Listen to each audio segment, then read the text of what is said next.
This is a reading of the peer-reviewed journal article titled A Theory of Interest, published in the Quarterly Journal of Austrian Economics by Jörg Guido Hülsmann. In a recent survey on interest theory, Professor Senholz reminded his readers that, as was the case a century ago, the phenomenon of interest income continues to be enmeshed in much controversy, which makes it one of the most open and demanding subjects of economic inquiry. What is this controversial phenomenon of interest income? In the most general way, it can be described as follows. Successful business is characterized by a positive spread between the sum total of prices paid for its factors of production and the sum total of prices received as proceeds for its products. The entrepreneur earns more money by selling his products than he spends on the factors of production that bring these products into being. The customers pay more money for his products than he pays for the factors of production of these products.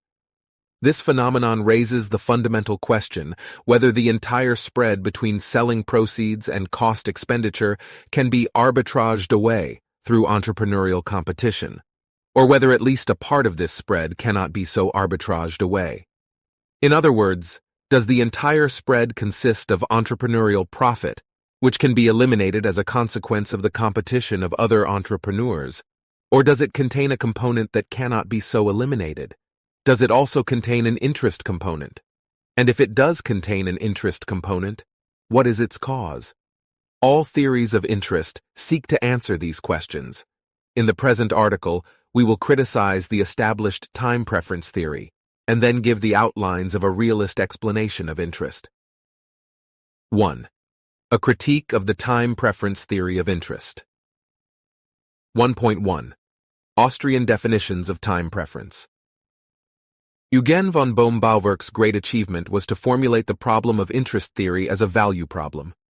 He sought to explain interest as resulting from human choice and exchange, rather than as being caused by some factor outside of human action. The crucial point was that, if interest sprang from some feature of human choice, then it sprang from a fundamental value inequality, because choice involved the preference in action of a more valuable alternative over a less valuable one. Accordingly, observable interest rates manifested an inequality between the value of products and the total value of the corresponding means of production, including weighting or the use of capital. This way of stating the problem departed sharply from previous approaches, such as the interest theory of Carl Menger, which were based on the premise that there was a fundamental equality between these two values. Whereas in Menger's eyes, interest was the value of a component part of the factors of production, Bohm-Bawerk saw it as the fruit of a value differential. He described this value differential, which Frank Fetter would later name time preference, in the following way. Present goods have in general greater subjective value than future goods of equal quantity and quality. It is because of this fundamental time preference of present goods over future goods that factors of production, which will yield some quantity of product X in the future, are less valuable than the corresponding quantity of X existing already here and now. Let us observe that the time preference explanation of interest transcends the phenomenon of a value spread between products and their factors of production. It makes a more general claim on behalf of any two homogeneous goods situated at different points of time, irrespective of whether they are related through a production process. Bohm-Bawerk emphatically denied that time preference was rooted in the general relationship between the value of means of production and the value of their products. And Frank Fetter similarly insisted that time preference referred to present goods as compared with an equal amount of the like future goods. And despite various disagreements with Bohm-Bawerk, all later champions of time preference theory, in particular Mises and Rothbard, would also agree that interest was a value differential between a sooner and a later good.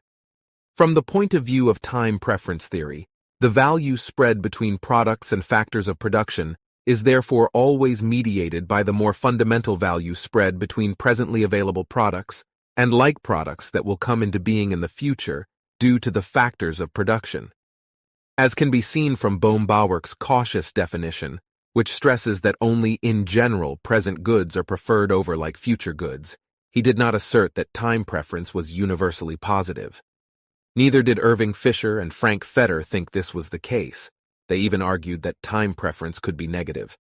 And several contemporary Austrians advocate the same point of view. By contrast, Ludwig von Mises asserted on a priori grounds that time preference was at all times and places positive, and several later Austrians, for example Rothbard, Bloch, Garrison, Hoppe, Herbener, followed him in this stance. Mises stressed that human action by its very nature involves a preference for a sooner rather than a later fulfillment of one's ends. Said Mises, "Acting man does not appraise time periods merely with regard to their dimension. His choices regarding the removal of future uneasiness are directed by the categories sooner and later. Satisfaction of a want in the nearer future is, other things being equal, preferred to that in the farther distant future. Present goods are more valuable than future goods. Time preference is a categorical requisite of human action. No mode of action can be thought of in which satisfaction within a nearer period of the future is not, other things being equal, preferred to that in a later period. The very act of gratifying a desire implies that gratification at the present instant is preferred to that at a later instant. He who consumes a non-perishable good instead of postponing consumption for an indefinite later moment thereby reveals a higher valuation of present satisfaction as compared with later satisfaction. Here, Mises not merely clarifies the phenomenon that his predecessors had in mind when they used the expression time preference. Rather, he gives a complete restatement of time preference theory in regard to two fundamental points. First, he redefined what time preference theory was all about. The time preference he was dealing with was not in fact the same phenomenon that Bohm-Bawerk and his other followers had studied. Second, Mises gave a causal explanation of time preference that differed from the one given by Bohm-Bawerk. In what follows, we will discuss these restatements in some detail, dealing first with Mises's explanation of the origin of time preference, and then turning to a critique of his time preference theory itself. 1.2. The consumption theory of time preference. For both Bohm-Bawerk and Mises, time preference was only the proximate cause of interest. The ultimate cause was something even more fundamental. Bohm-Bawerk had famously argued that time preference was itself caused by two psychological dispositions of man, namely, 1. That current needs are usually less well satisfied than future needs, and 2. That human beings tend to underestimate future needs. He also argued that time preference was caused by the higher physical productivity of more roundabout methods of production, his famous third cause of time preference. Mises accepted Frank Fetter's refutation of this third cause as definite, but he also rejected Bohm-Bawerk's two psychological explanations. Psychology, Mises argued, could never establish that time preference was an element of the very nature of human action. In some actions, the psychological forces that Bohm-Bawerk described were at work and led to a preference of present over future goods of the same kind. But in other instances, this was not the case. Bohm-Bawerk himself had admitted this point, which is why he held that time preference existed only in general, but not in all cases of human action. Mises followed Frank Fetter and Franz Kuhl in arguing that time preference was caused by the necessity of consumption. Fact is that human beings could not survive if they did not consume. Hence, there must be some time preference in human action, lest the human race would perish. This does not mean that human beings must consume through every single action, so that time preference would be the only factor determining their actions. Rather, it means that in order to survive, human beings must, at some point, prefer shorter production processes to longer ones, even though the longer ones are more physically productive. Consider three alternative fishing processes. The first one leads to catching one fish at the end of a 1-hour production process. The second, to catching 10 fish at the end of a full workday, 8-hour production process. And the third, to catching 100 fish at the end of a 1-week production process. Mises argues that if one disregarded the need for survival through time, in light of these production figures, one would always choose the longest production process. It is the need to survive that prompts the acting person to also consider the passage of time and to prefer, at some point, sooner results to later ones. Thus, assume we observe a person pursuing the production process leading to a catch of 10 fish at the end of a day. Mises explains this observation in the following way. The person did not pick the 100-fish alternative rather than the 10-fish alternative because his time preference was stronger than the additional gain of 90 fish in 6 days that he could expect from the longer production process. The only reason why he picked the 10-fish alternative at all, rather than the 1-fish alternative, was that, in this case, the attraction exercised by the additional gain, 9 fish in 7 hours, was strong enough to overcome his time preference. Before we set out to criticize this standpoint, let us briefly highlight its significance within the overall theoretical framework of Misesian economics. Consumption here appears as the root of all economic phenomena.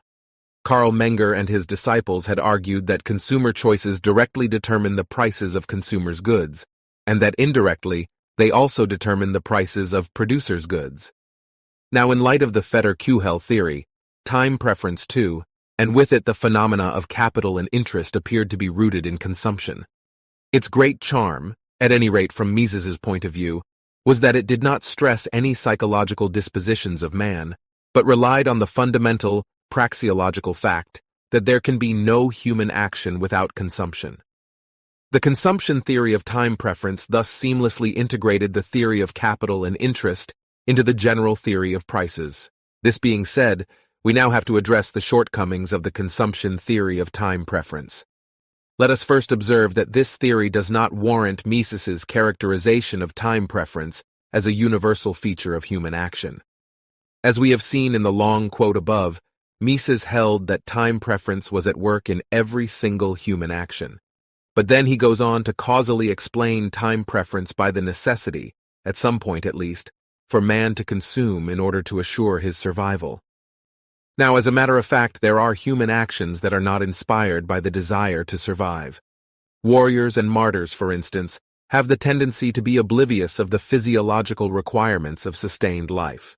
The same holds true for those striving for suicide.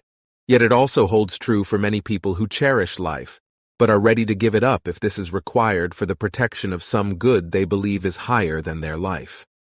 Mises recognizes this fact only to dismiss it as a pathological withering away of vital energy. From a praxeological point of view, however, it is of secondary importance whether an action has a pathological character. We first have to deal with the action as it is, not as it should be from the point of view of physiology or psychology. And here we cannot evade the fact that not all actions are inspired by a desire for survival. It follows that the consumption theory of time preference does not apply to all human actions, and that it therefore cannot justify Mises's claim that time preference is a universal feature of human action. This consideration does not, however, refute the time preference theory of interest, and not even the consumption theory of time preference. Even if there were no universal link between consumption and time preference, interest could still be caused by time preference, and the need for consumption could determine interest in some more indirect way. Mises himself does not seem to believe that the consumption theory of time preference describes a matter of fact that is as obvious, say, as the fact that acting man chooses between alternatives or that he employs means to attain ends. Rather, the consumption theory is in Mises's eyes the most plausible hypothesis to explain the fact that we do not always choose those production processes that are most physically productive, and that we choose production processes yielding fruit in the future only if the quantity of the future product is higher than the quantity we own now. In his words, those contesting the universal validity of time preference fail to explain why a man does not always invest a sum of $100 available today, although these $100 would increase to $104 within a year's time. It is obvious that this man, in consuming this sum today, is determined by a judgment of value which values 100 present dollars higher than $104 available a year later. But even in case he chooses to invest these $100, the meaning is not that he prefers satisfaction in a later period to that of today. It means that he values $100 today less than $104 a year later. Mises. If the consumption theory of time preference were wrong, and even if time preference theory itself were altogether wrong, it is true that we still would have to explain the facts Mises describes in the above quote. But we must also stress that these facts do not themselves prove the validity of any particular theory. They are facts to be explained, not facts that deliver their own explanation. And as we are going to show in the later sections of the present article, there is at least one other theory that can also account for these facts. The greatest shortcoming of Mises' argument, however, is its reliance on the fallacious notion that 104 future dollars are somehow inherently more valuable than $100 in the present. It is true that he does not make this notion explicit, but it is implicit in the very way he formulates the problem. Those contesting the universal validity of time preference fail to explain why a man does not always invest a sum of $100 available today, although these $100 would increase to $104 within a year's time. Mises thus feels a need to explain why a man should not always prefer the more physically productive choice, alternative in the future, to a less physically productive alternative in the present. But such a need can only arise if one assumes that the natural thing would be to always prefer the former to the latter alternative. Were it not for the intervention of something like time preference, $104 in the future would always and everywhere be preferred to $100 now. This view confuses the physical aspect of things with the economic value aspect. It is true that $104 are from a physical standpoint more than $100, because the former are a larger multiple of the same physical unit. But from the economic point of view, this comparison is irrelevant. Economic comparisons are not cast in terms of physical units, but in terms of choice alternatives, and choice alternatives are always heterogeneous. In the present case, therefore, the economic comparison does not involve different multiples of the same good, but two different goods. $104 in 1 year are for purposes of decision-making a good that is completely different from $100 now, even though from a physical point of view these might be homogeneous quantities.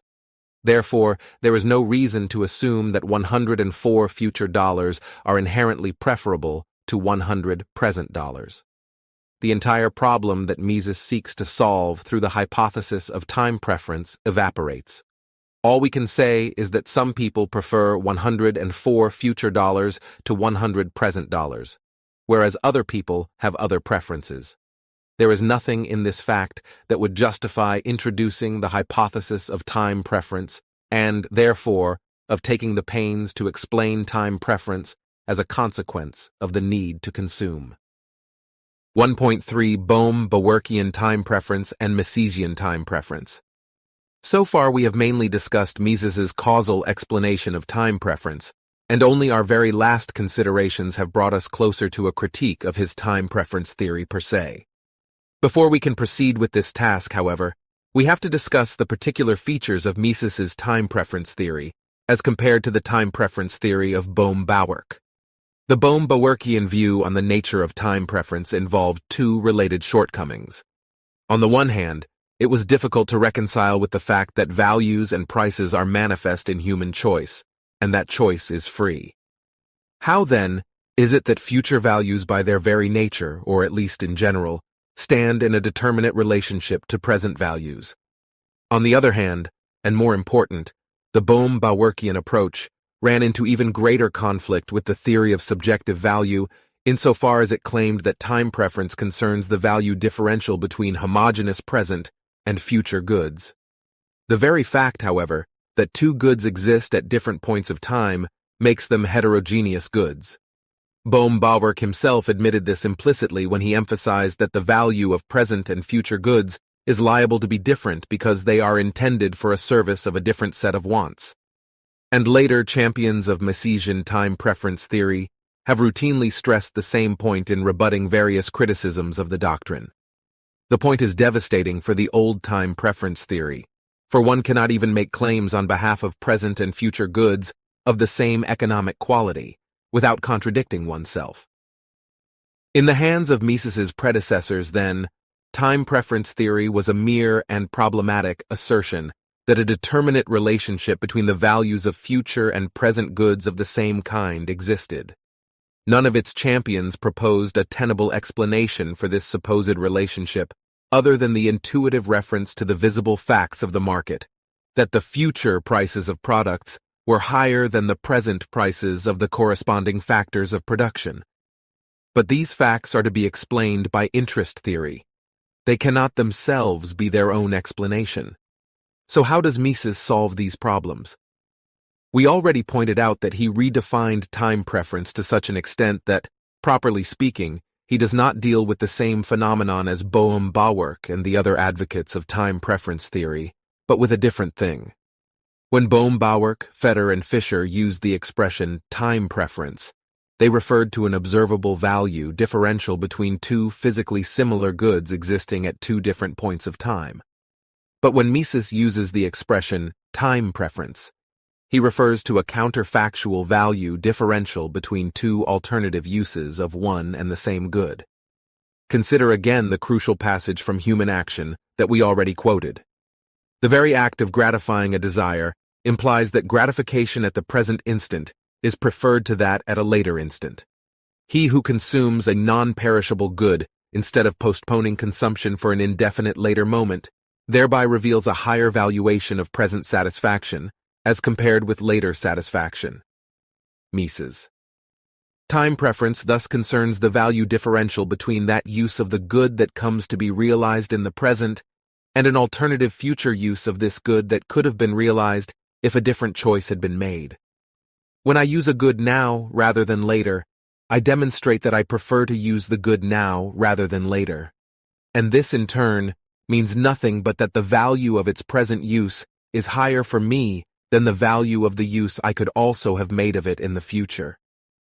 Emphasizing this fact, Mises elegantly sidesteps the fallacious notion that present and future goods that are physically identical are also of the same kind from an economic point of view.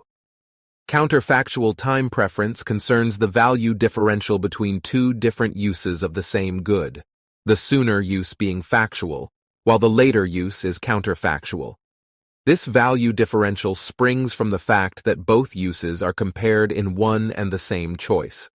Thus, the counterfactual approach gives a realistic and a priori explanation of why positive time preference is a universal feature of human action. Let us reinforce Mises's point by a somewhat more detailed demonstration. Consider three related and undeniable facts. First, all actions are located in specific circumstances of time and place. Second, all human actions bring about effects that occur at specific times and at specific places in the future. This holds true irrespective of whether the acting person intends these effects. A fortiori, then, and third, all effects that human beings do intend to bring about, their ends, are also located in specific times in the future. In light of this, the mere fact that one does what one does right now rather than later implies that one prefers to have one's end achieved sooner rather than later. In Mises's words, the very act of gratifying a desire implies that gratification at the present instant is preferred to that at a later instant. If I want to eat a sandwich in 5 minutes, I have to prepare it now rather than in 2 hours or in 2 years.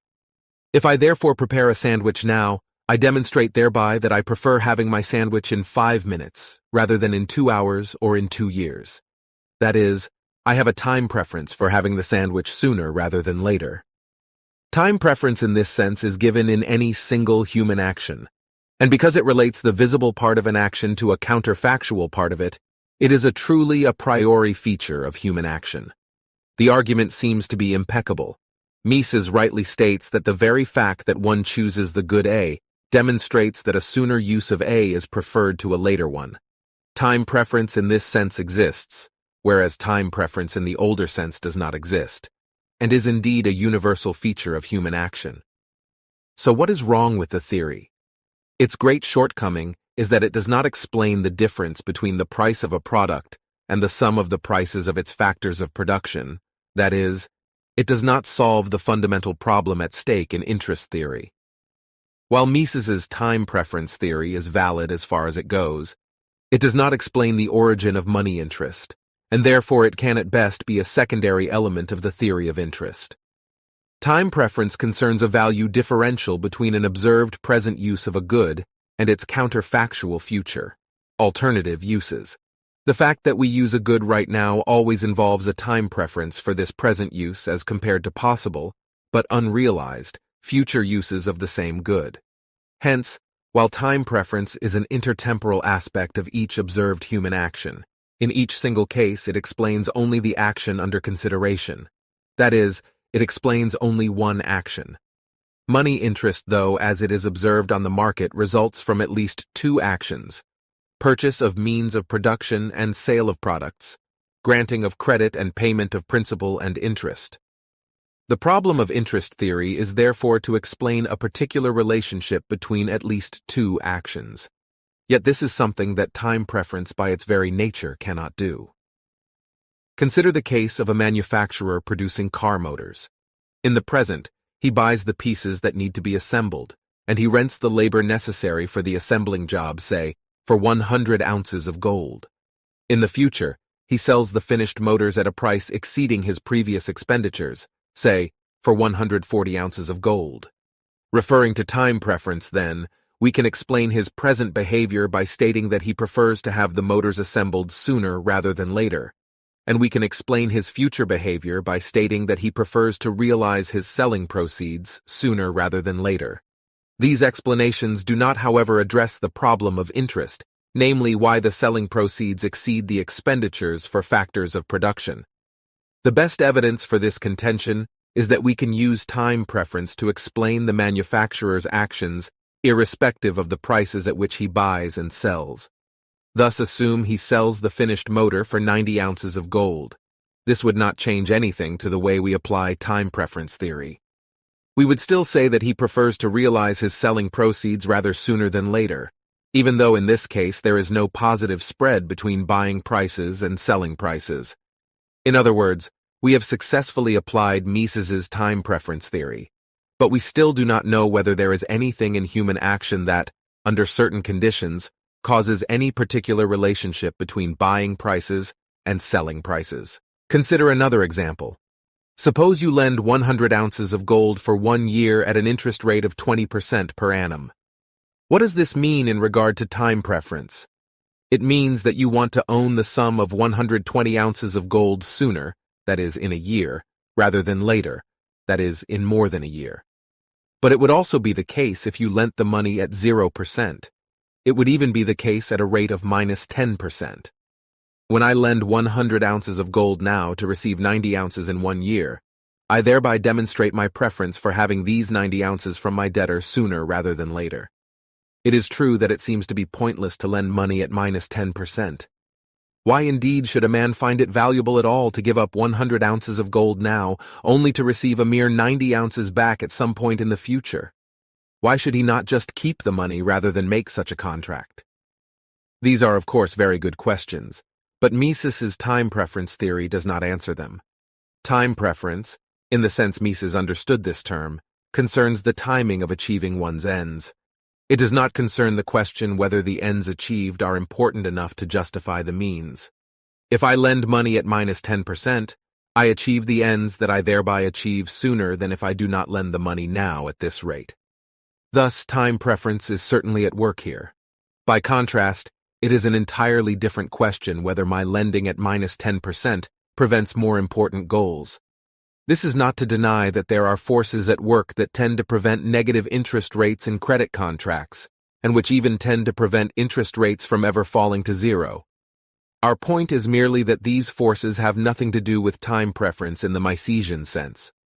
To sum up, Mises's time preference theory of interest does not explain why there should be, under any set of circumstances, a systematic relationship between time preference on the one hand and the spread between selling receipts and cost expenditure on the other hand.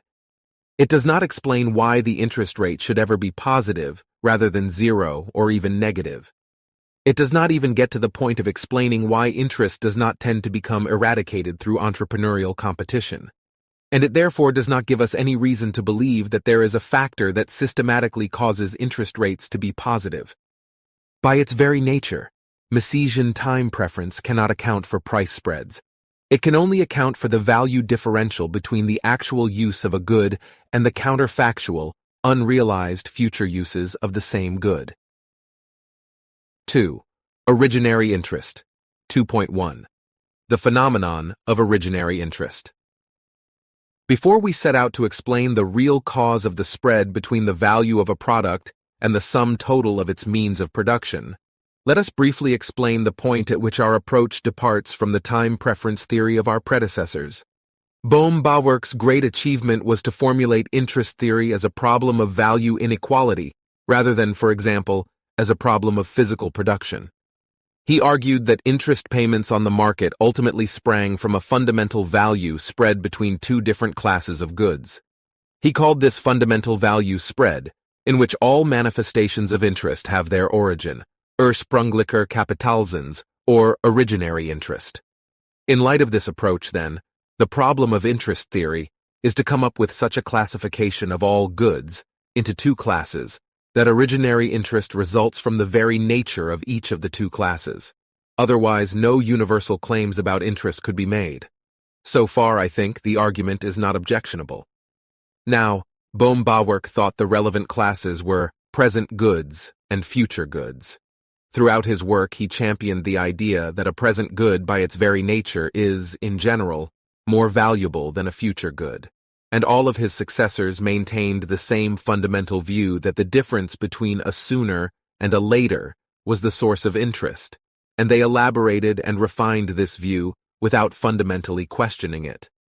By contrast, those who were skeptical about time preference theory tended to throw out the interest as a value inequality problem baby with the time preference theory bathwater, and as a consequence, fell back into variants of the untenable productivity theory of interest.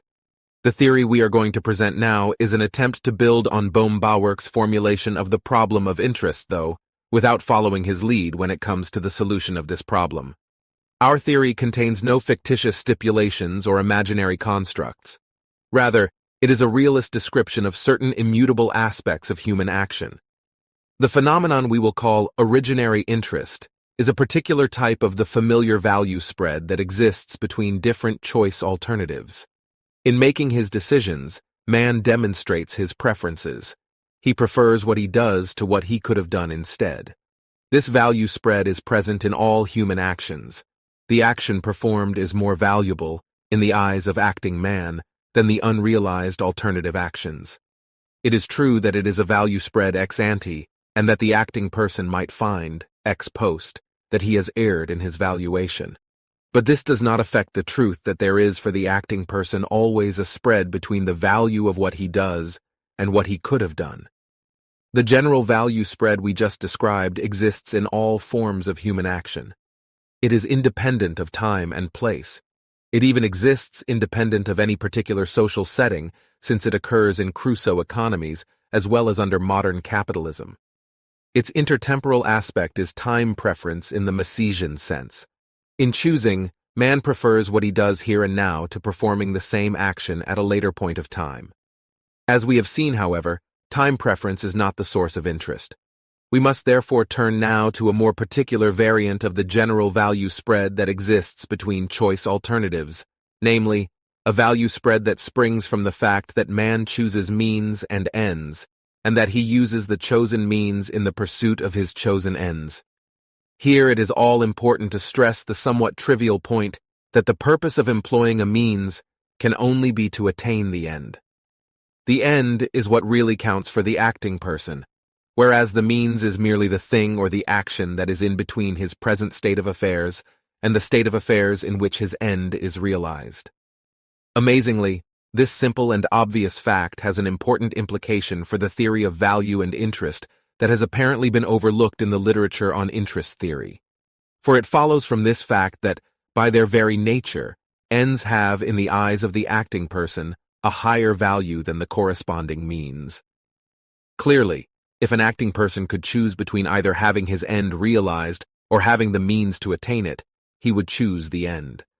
This is a direct implication of the very nature of ends and means. One cannot even conceive of choice being different without running into contradictions. If a means is ever chosen, then the only purpose of this choice is to attain the end it serves. The very nature of a means implies that it is not sought for its own sake. Its value necessarily ranks below the value of the end, and the means would have no value without the end it serves. We are thus in a position to give a realist definition of originary interest, which is the phenomenon that lies at the heart of all manifestations of interest on the market and in any other form of social organization. Originary interest is the fundamental spread between the value of an end and the value of the means that serve to attain this end. Below, we will examine in more detail how and under which conditions originary interest gives rise to the spread between the prices of products and the sum total of the prices of their factors of production, and thus how and under which conditions originary interest also gives rise to money interest paid on financial markets. At this point, let us merely highlight the fact that our theory of originary interest appeals to common sense.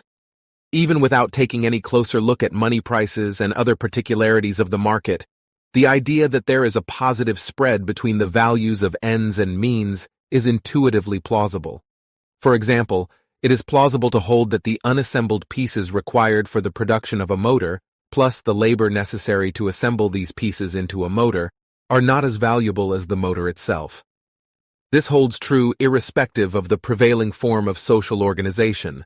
Market prices here merely reflect the underlying fundamental value spread. It is because of originary interest, which transcends the market, that the price sum of the labor and of the unassembled pieces is lower than the market price of the motor. Except where gifts or malinvestments are involved, costs of production are therefore always and everywhere lower than the proceeds from production. And workers are never paid the full value of their product, but the discounted value of their product. Discounted, that is, because of the ubiquity of originary interest. In short, in light of our theory of originary interest, it would seem that the market phenomenon of money interest is rooted in the very nature of means and ends. Because of originary interest, certain investment projects feature a price spread between costs and selling prices that cannot be arbitraged away. And it is therefore that entrepreneurs can pay interest on money credits they receive. They have to pay money interest because any credit they receive is but a means for the creditor to obtain a larger quantity of money in the future. 2.2 Value imputation theory versus originary interest. The existence of a value spread between means and ends is such a simple and obvious fact that we have to wonder why it has been overlooked so far. The discussion of this question will serve to further refine our definition of the phenomenon. One of the main reasons why originary interest, understood in our sense of a value spread between means and ends, has been overlooked is that it did not square with mainstream views on value and value imputation. Unfortunately, the Austrian school until Mises was in this regard part of the mainstream. The weight of tradition prevented even Mises from developing the right theory of interest, even though he provided the foundations of our present work through his value theory, which decisively improved on Carl Menger's approach. Menger held that the value of any unit of a higher-order good is equal to the value of that unit of a lower-order good that would not come into existence without the intervention of the higher-order good. The value of a concrete quantity of a good of higher order is equal to the difference in importance between the satisfaction that can be attained when we have command of the given quantity of the good of higher order whose value we wish to determine, and the satisfactions that would be attained if we did not have this quantity at our command. Menger. Thus, the value of the lower order good is fully imputed on the higher order good. According to Menger, there is therefore a perfect equality between the value of consumers' goods, the goods of the lowest order, and the cumulative value of all higher-order goods needed for the production of the former. There is no need here to go into a detailed refutation of this view. Suffice it to say that value imputation theory cherishes a cardinal rather than an ordinal notion of value. But value is nothing but the name we give to the relative superiority or relative inferiority of one thing as compared to the relative superiority or relative inferiority of other things, from the point of view of acting man. Human choice by its very nature involves preference for the things that the acting person does. More precisely, it involves preference for certain things over other things that the person also could have done, but did not do because of the very choice he made. We express the same fact in different words when we say that the things he does have a higher value for him than the things he does not do. The value of a thing, understood in this fundamental sense, can therefore never be equal to the value of another thing. It is either higher or lower than the value of the other thing. It follows that the value of a higher-order good cannot be equal to the value of the lower-order good that the higher-order good helps bring into existence. The two goods must necessarily be unequal in value. From the point of view of Menger's theory of value imputation, the very question of a value spread between means and ends could not possibly arise, and the authority of his opinion effectively prevented the question from arising from his disciples in subsequent generations, a case of intellectual path dependency. After Menger, several generations of Austrian economists have elaborated value imputation theory with loving care. The most eminent value imputation theorists were Friedrich von Weiser and his disciples. Hayek wrote his doctoral dissertation on imputation theory. But traces of this theory seem to subsist even in Ludwig von Mises's theory of money and credit. In a discussion of one of the main tenets of Weiser's theory of the value of money, Mises brings up the following case. Let us suppose that the scale of values of the possessor of an apple, a pear, and a glass of lemonade is as follows. 1. An apple. 2. A piece of cake. 3. A glass of lemonade. 4. A pear. If now this man is given the opportunity of exchanging his pear for a piece of cake, this opportunity will increase the significance that he attaches to the pear. He will now value the pear more highly than the lemonade. It is true that this passage is no clear-cut evidence that Mises championed value imputation theory. Mises does not actually say that the value of the goal of the exchange, the piece of cake, is fully imputed on the means, the pear. He just says that the exchange opportunity will increase the significance of the pear to the point that the value of the pear will now be higher than the value of the glass of lemonade, but not necessarily equal to the value of the cake. But since we are not concerned here with the history of ideas, let us simplify the whole question and assume, for the sake of argument, that Mises, at least occasionally, did champion value imputation, and that he therefore believed there was no value spread between means and ends. In this case, we would have to make two objections. First, Mises would be wrong because, as a matter of fact, there is a value spread between means and ends. Second, value imputation theory cannot be reconciled with Mises's own work on the problem of economic calculation, the point of which is precisely that there is no such thing as value calculation. There is only monetary calculation. The reason is, as Mises himself highlighted in the theory of money and credit, that values are never equal, and thus potential elements of mathematical equations. Rather, one value is always higher or lower than other values. This is in the very nature of value, as Mises emphasizes in the same discussion of Weiser's theory from which the above quote is taken. He says, "But if one good is placed higher, then, there can be no question of it, some other must be placed lower. This arises simply from the very nature of the scale of values, which constitutes nothing but an arrangement of the subjective valuations in order of the significance of the objects valued." Mises. To sum up, one of the main reasons why the phenomenon of originary interest has been overlooked was that economists, even the economists of the Austrian school, been misled by the chimerical notions of cardinal value and of value calculation. In neoclassical economics, cardinal utility and utility calculation. Mises was least affected by these fallacies, and he entirely discarded the notions of cardinal value and of value calculation in his theory of value and in his theory of economic calculation. But he did not realize that his value theory opened a new perspective on the phenomenon of interest. 2.3 Originary interest distinguished from gain. Another important reason why originary interest, understood in our sense as a value spread between means and ends, has been overlooked, is that it is easily confused with two other phenomena, namely, on the one hand, the phenomenon of gain and, on the other hand, with the twin phenomena of entrepreneurial profit, and entrepreneurial loss. Let us first deal with the phenomenon of gain. This is the value spread that exists at the moment of choice between, on the one hand, the value of the end of the chosen course of action, and, on the other hand, the value of the end of the second best course of action, which has not been put into practice. It should not be controversial that there is such a value spread. Human action involves the use of means to attain ends, and the very reason why an acting person chooses to pursue one end rather than another is that he believes the former end is more valuable than the latter. The point we need to stress here is that the value spread we call gain is a value spread between two alternative ends. This is what sets it apart from originary interest, which is the value spread that exists between one end and its corresponding means. Suppose Brown owns a beautiful garden and Black owns a well-equipped kitchen. They agree to exchange the garden for the kitchen. Brown thus uses his garden as a means to buy another means, the kitchen, which will allow him to attain the end he seeks, many nice meals.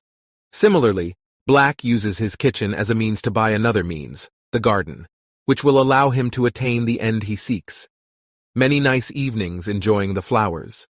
What prompts each of them to make the exchange is the prospect of gain. Brown expects to gain from it because for him the meals have a higher value as compared to the value of contemplating the flowers, and vice versa in the case of Black.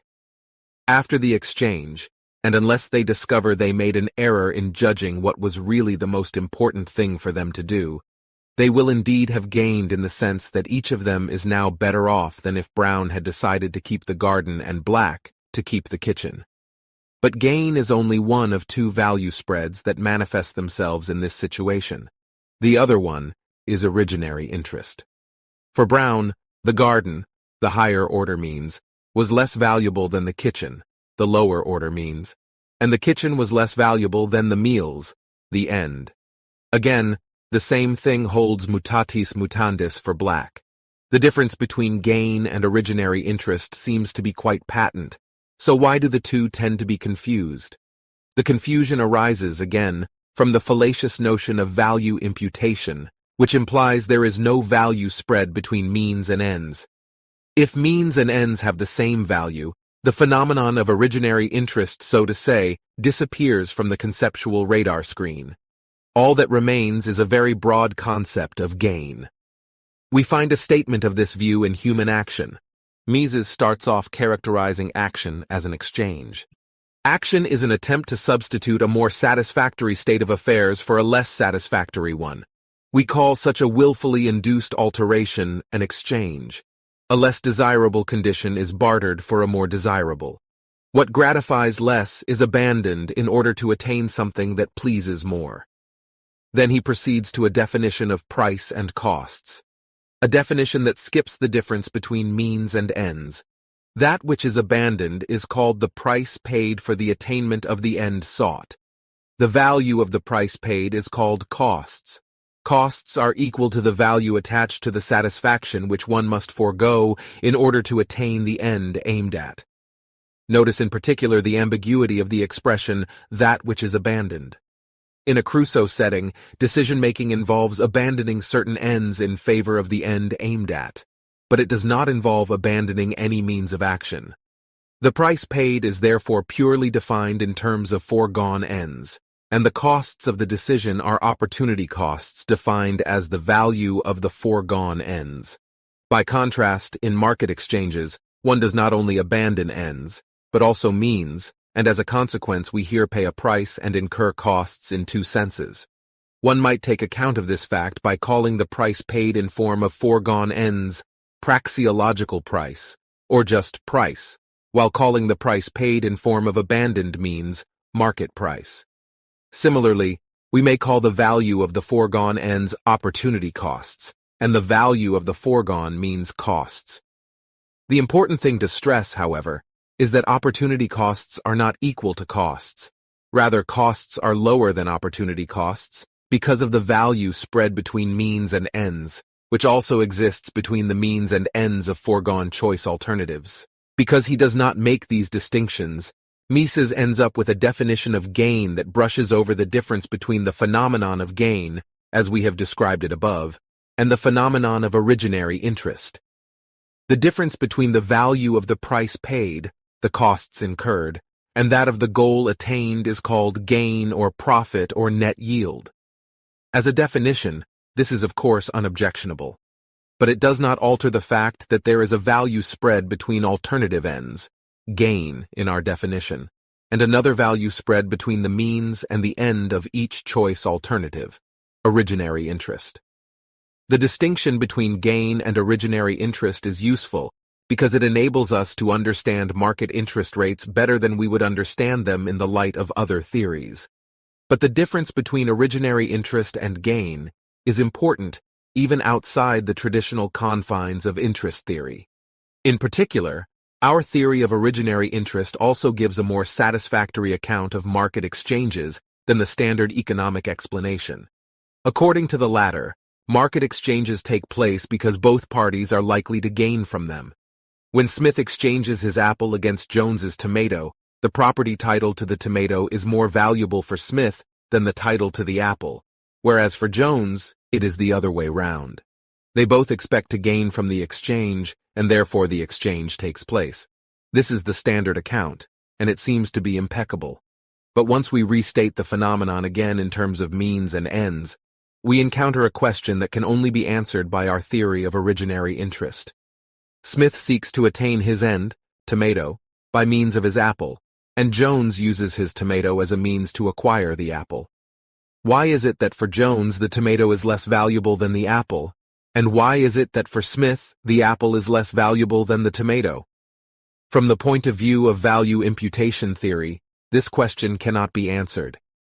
Advocates of this theory would have to hold that for Jones, the tomato has the same value as the apple, because the value of the apple would be fully imputed to the tomato, and mutatis mutandis the same consideration would apply to the case of Smith. Thus, the exchange presents us with a paradox. Why would Smith and Jones engage in their barter if they do not value the price they pay less than the good they receive? Our theory of originary interest delivers the common-sense answer to this question. Smith and Jones do not impute the value of their ends onto their means. Smith values his apple, means, less than Jones's tomato, end, and therefore he desires to make the exchange. Thus we see that market exchanges are mutually beneficial because of originary interest. The services given up in an exchange, and the exchange itself, are but means to enjoy services that one values more highly than those one surrenders. Again, our theory of originary interest leads to a significantly different result than the time preference theory. The latter confines the phenomenon of an agio between means and ends to those cases in which the use of means and the attainment of ends do not coincide in time. But there is an agio between means and ends also in spot market exchanges, certainly not an ephemeral phenomenon. It follows that, even if time preference in some way determined money interest, it would not be the only determining factor, but merely one out of two causes operating to the same effect. 2.4 Originary interest distinguished from entrepreneurial profit and loss. Let us now briefly turn to another phenomenon that should not be confused with originary interest, namely to entrepreneurial profit and entrepreneurial loss, which Mises also calls monetary profit and monetary loss. In distinct contrast to the phenomena of originary interest and of gain, monetary profit and monetary loss are not value spreads, and they do not even result from value spreads. They are no value phenomena at all, but a special income component that results from errors in human decision-making. Such an error is given, for example, if Mr. Harris invests money in a shoe factory that yields less return than he could obtain with the same investment in a pasta factory. The difference between the return Mr. Harris receives from the shoe factory as compared to the return he could have received from the pasta factory is his entrepreneurial loss. Similarly, those who invest in pasta production realize higher incomes than they would have realized if Mr. Harris had also entered this business, because in this case, he would have bid up the prices of the factors needed for pasta production, and his additional sales would have decreased the pasta market prices. The difference between their present incomes and the incomes they would have realized in case Mr. Harris had joined the pasta business is the entrepreneurial profit of these other men. In light of these definitions, we understand that entrepreneurial profit and loss must not only be distinguished from the value phenomenon of originary interest, but also from the price phenomenon of monetary interest. Interest is, in fact, an income component that cannot be eradicated through the competition of other market participants who successfully seek to improve their state of affairs, whereas profit and loss are income components that can be so eradicated. In other words, profit and loss do exist only due to entrepreneurial error, whereas interest comes into being irrespective of how many errors entrepreneurs make. The former are essentially disequilibrium phenomena, while interest exists both in disequilibrium and in equilibrium. 3. Money interest. 3.1. Originary interest and money interest. Having defined the phenomenon of originary interest as a value spread between ends and means, let us now turn to analyzing the conditions under which originary interest causes money interest. As a first step, we will review the manifestations that ends and means have in the realms of human psychology and of physical things. Notice from the outset that only ends and means have such manifestations. Originary interest itself does not have any manifestations in the realm of the objects of human action. It is not an object of action, but a feature of action itself. This is also why it is categorically different from money interest, and must not be confused with it. It would be a grave error to believe that money interest is something like originary interest become visible. Originary interest is as different from money interest as value differs from money prices. Money interest appears when ends and means are physically homogeneous to the point that one can calculate a quantitative difference between the two, that is, between monetary proceeds from selling a product and monetary expenditure for the corresponding factors of production. It is certainly tempting to believe that this visible quantitative price spread is some sort of empirical evidence for the existence of an underlying value spread between the means and the ends. But this is not the case. One cannot learn anything about originary interest by studying price spreads. The case is exactly the reverse. It is because we know what originary interest is that we understand that certain observable price spreads, or at any rate certain components of these price spreads, do not come into being by accident, but are the premeditated result of entrepreneurial action and cannot be arbitraged away because no such arbitrage would be in the interest of any other market participant. It was therefore necessary that we first dealt with originary interest before touring, as we now do, to the analysis of money interest. Originary interest does not merely exist in the actions of businessmen who make certain money expenditures for factors of production, means, to realize monetary selling proceeds for the corresponding products, ends. It also exists in household behavior in a monetary economy, in barter exchanges, and even in Crusoe economies. A closer look at these settings does not only demonstrate the ubiquity of originary interest, it also demonstrates that originary interest does not spring from the passing of time.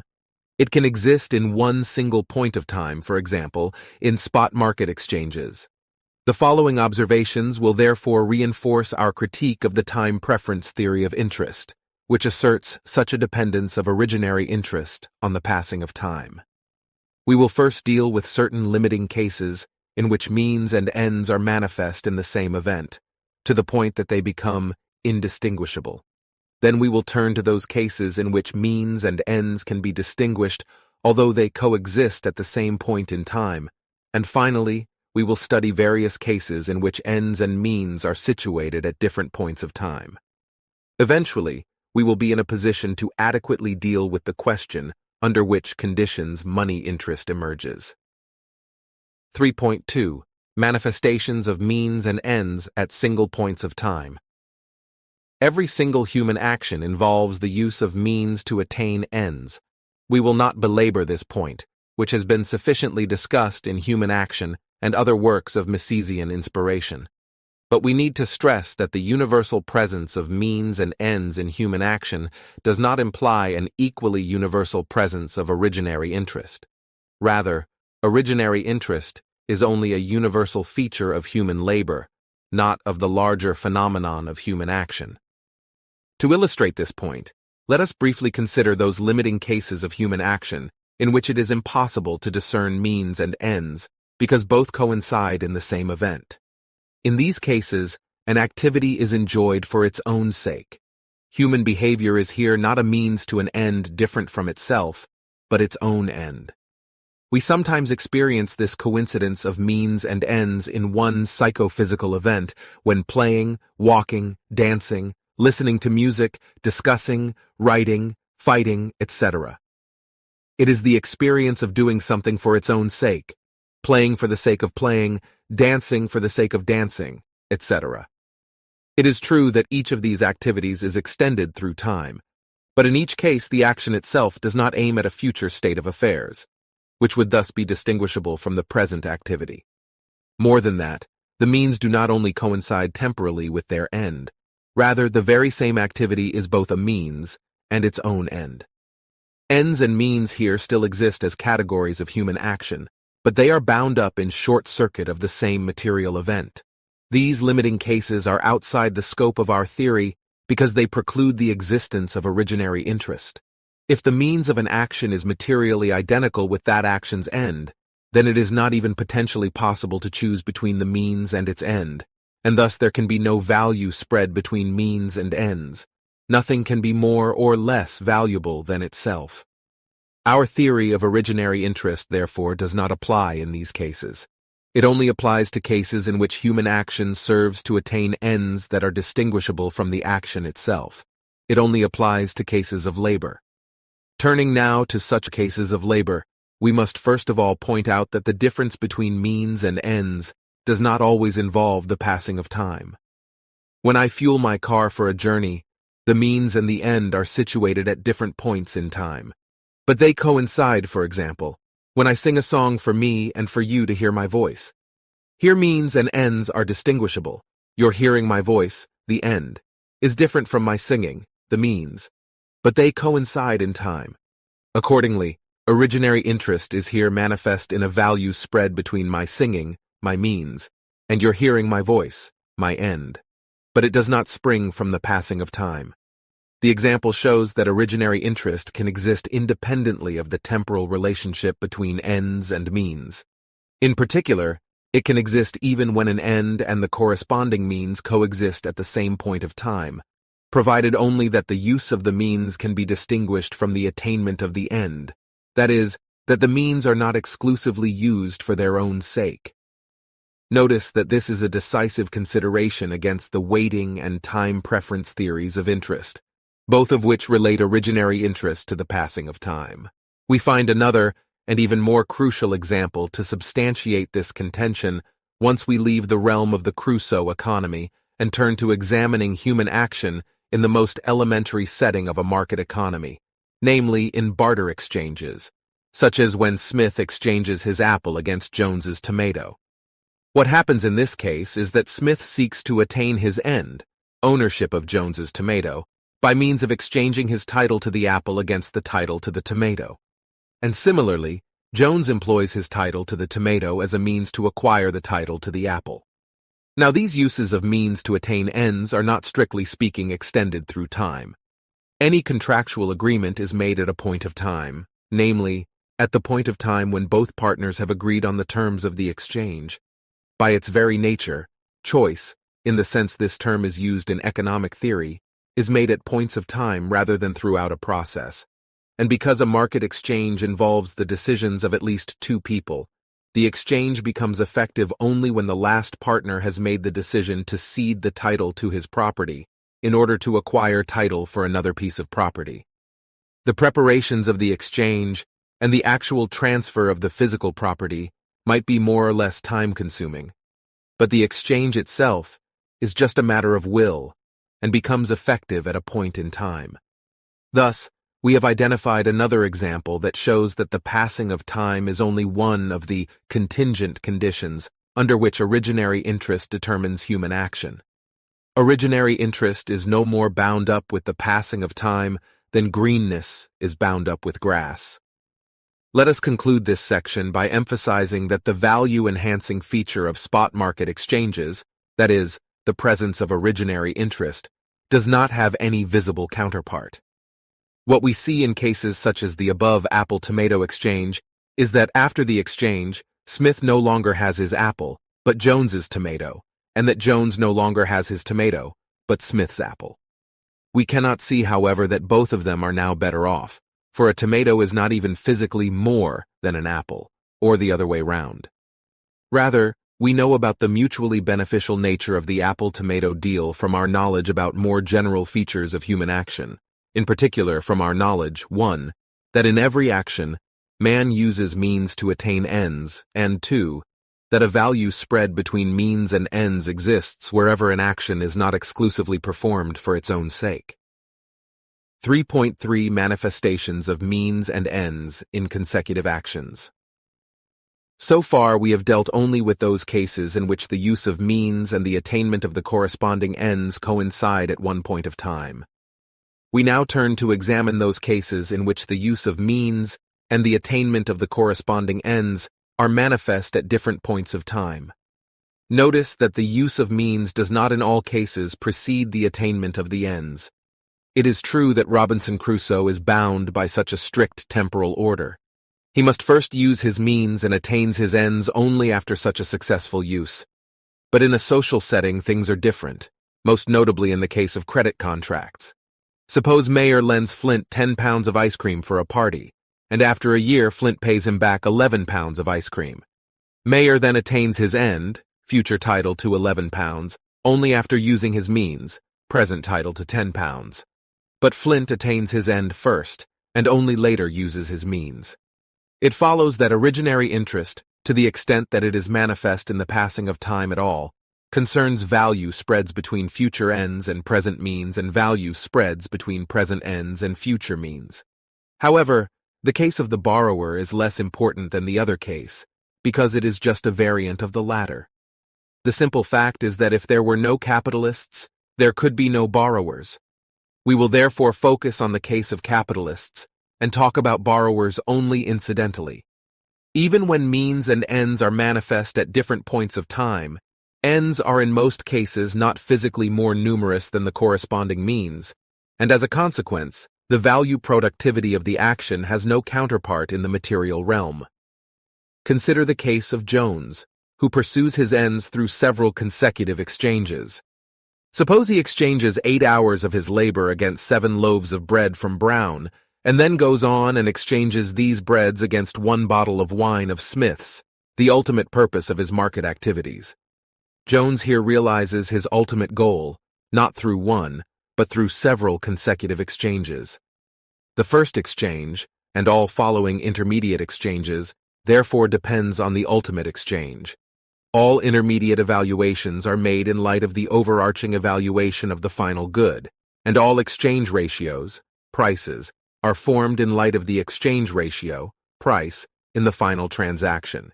In other words, there is a hierarchical value relationship between the ultimate goals and the means to attain them. The wine is more important to Jones than the bread loaves, which in turn are more important than his labor. Hence, the Mengerian order of goods is not merely a technological order, but also an order of values, the value of a first-order good ranking higher than the value of a second-order good, and so on. Yet, as in the case of isolated barter, the physical aspect of things gives us no clue to the layer of reality where we find originary interest. 2 heterogeneous goods, tomato and apple, stand at the beginning and the end of this process of consecutive actions, and as a consequence one cannot see that the acting person controls in any sense more goods at the end of the whole process. An apple is not physically more than a tomato. For Jones it is more valuable, that is to say. Yet we do not infer the higher value of the apple from Jones's observed behavior, but from his observed behavior in conjunction with what we know on a priori grounds about originary interest. Things are no different as far as the market behavior of households in a monetary economy is concerned. In economic theory, households are defined by the fiction that human beings exchange labor for money in order to, afterward, exchange this money income for other goods X and Y. Here too, then, 2 heterogeneous goods, labor on the one hand and X and Y on the other hand, stand at the beginning and end of a process of several consecutive exchanges. And as a consequence, originary interest does not have a visible fruit in the process of household value production in a monetary economy. It is only in the context of entrepreneurial market behavior that originary interest generates such a visible fruit. For capitalist entrepreneurs and labor entrepreneurs, exchange money against factors of production, then combine these factors and let them operate in the production of goods and services, which in turn, they exchange against money. Only under these circumstances, two homogeneous goods stand at the beginning and end of the production process, namely, money expenditures and money receipts. And only here, therefore, is it possible to compare means and ends in identical physical terms so that originary interest obtains a visible counterpart in the world of material things. It can be seen and counted that 1,000 ounces of gold received as payment for products are physically more numerous than 800 ounces of gold paid for the corresponding factors of production. The capitalist entrepreneur has physically more, namely more money, at the end of his venture than at its beginning. His production is not only, for him, value productive, but also physically money productive. It is sometimes argued that a similar state of affairs obtains when products are physically homogeneous with their factors of production. For example, when 100 pounds of rice are used today to produce 110 pounds of rice in a year from hence. But even if we abstract from the fact that rice production requires at least one other factor of production, namely labor, so that product and means of production are not physically homogeneous even in this case, the rice example does not really touch on the problem of interest. Consider first that, as in the case of money, 110 future pounds of rice are not by their very nature more valuable than 100 present pounds needed to produce them. In other words, from an economic point of view, these are heterogeneous goods.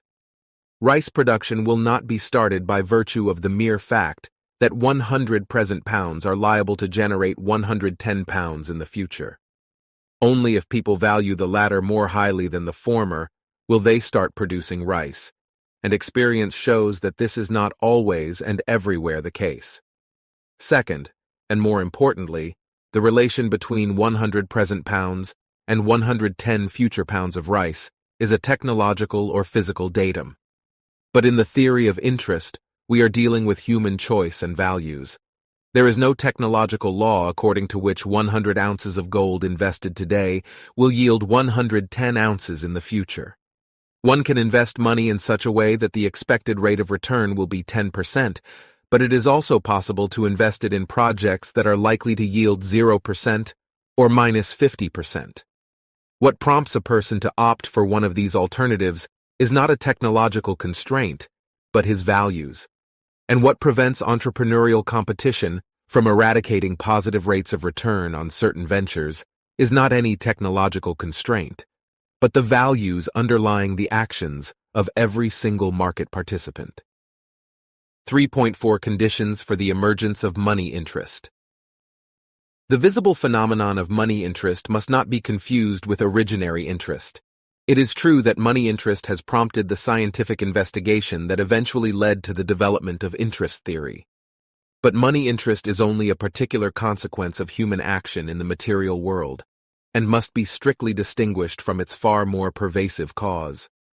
Originary interest is not a manifestation of human action in the world of physical things, but a structural feature of human action itself, or more precisely, of human labor. It constantly generates a great variety of phenomena, only one of which is the use of resources in the context of a market economy with the purpose of realizing a money surplus. In these cases, originary interest prevents the spread between selling proceeds and related cost expenditure from ever being eradicated.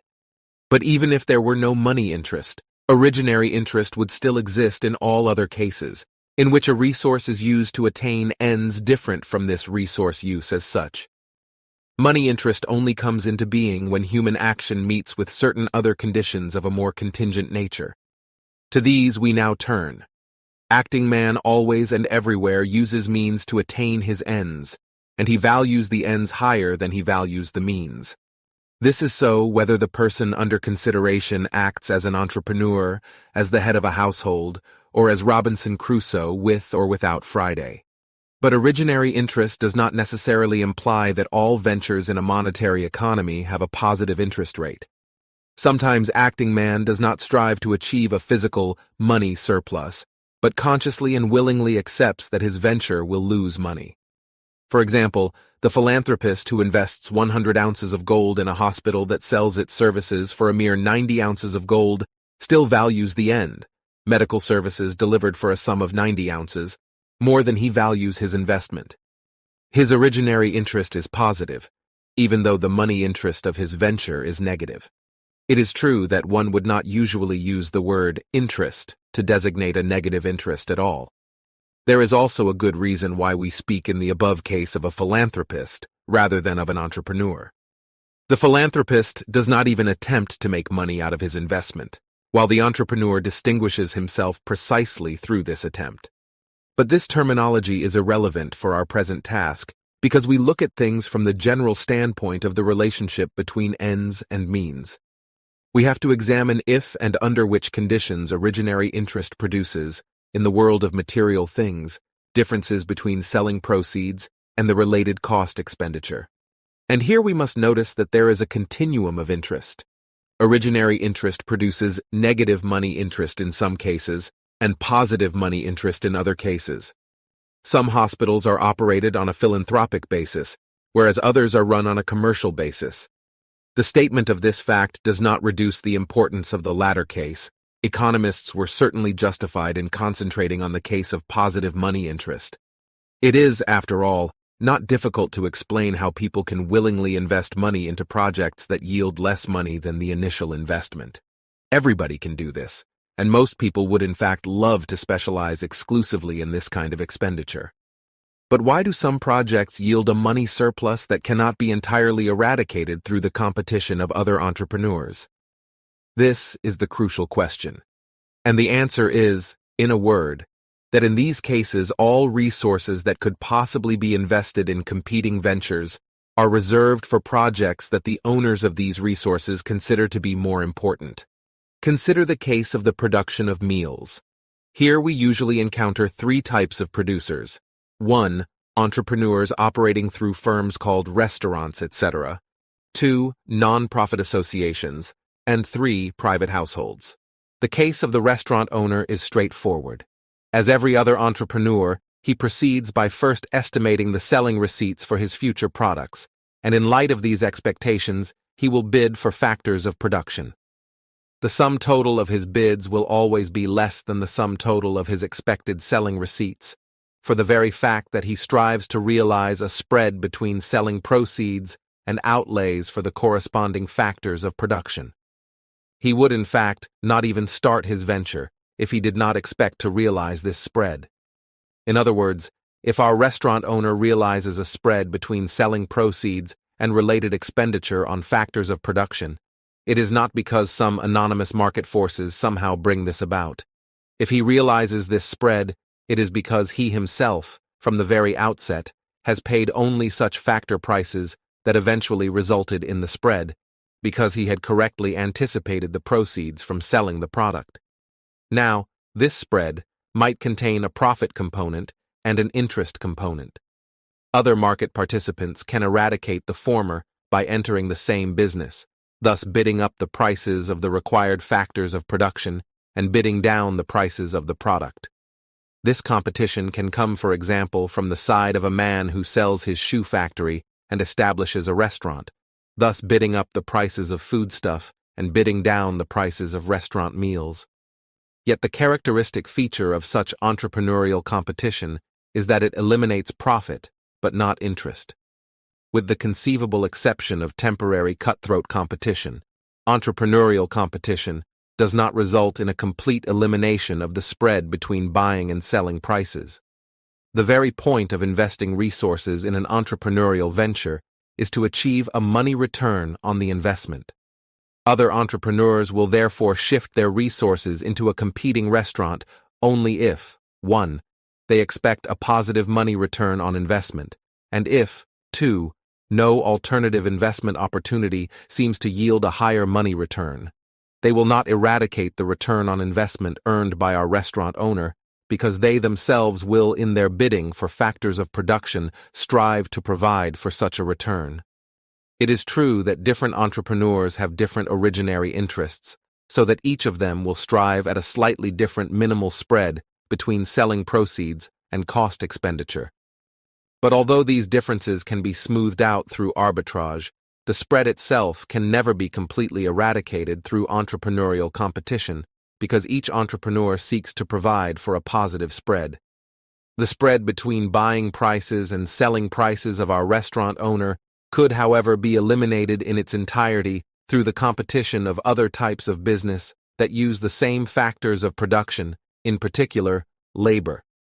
These firms might, for example, bid up the wage rates of cooks and waiters to such an extent that our restaurant owner could no longer realize a money return on his investment.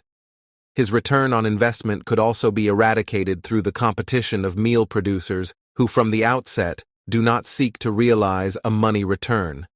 If consumers switch from patronizing restaurants to home cooking, then the prices of foodstuff will increase and the prices of restaurant meals will drop. As all other competitors, these people withdraw resources from uses they believe to be less important and invest them in the production of meals. Thus, they could, for example, move from a full-time to a part-time job, or spend less time with their children in order to work longer hours in their vegetable garden and in their kitchen. If they shift enough resources into the production of meals, the money interest earned by our restaurant owner will be eliminated. By contrast, if they do not shift enough resources into the production of meals, then it will be impossible to completely eradicate the price spreads of our commercial meal producer. But why should they ever stop short of putting more resources into home cooking, rather than occasionally eating out at a restaurant?